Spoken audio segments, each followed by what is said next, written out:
les suites de la crise du Golfe à présent.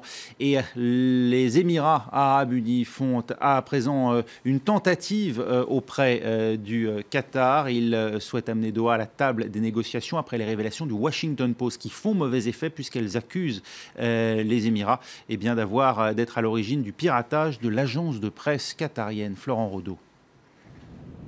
Combien de temps encore le Qatar va-t-il rester isolé dans le Golfe? Longtemps, si l'on en croit les dernières déclarations du ministre émirati des Affaires étrangères. Nous voulons une solution permanente, pas un prolongement de la crise. Mais nous avons un problème de confiance. Ces dernières décennies, les pressions bilatérales sur le Qatar n'ont donné aucun résultat. Nous sommes prêts à ce que ce processus prenne très longtemps. Il est hors de question de simplement mettre la poussière sous le tapis. Pour régler la crise qui l'oppose depuis le 5 juin dernier aux Émirats arabes unis, l'Arabie saoudite, Bahreïn et l'Égypte, Doha dispose d'une liste de 13 doléances. Fermeture de la chaîne Al Jazeera, limitation des relations avec Téhéran, fermeture d'une base aérienne turque dans l'Émirat ou encore rupture de tout lien avec des organisations classées terroristes. Des demandes jugées irréalistes et refusées par le Qatar.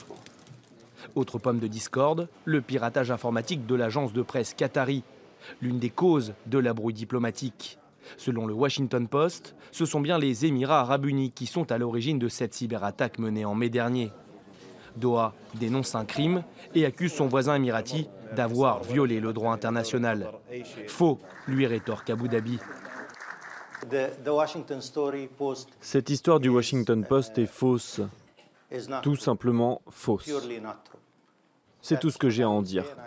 Et vous verrez dans les prochains jours que cette histoire va tomber aux oubliettes.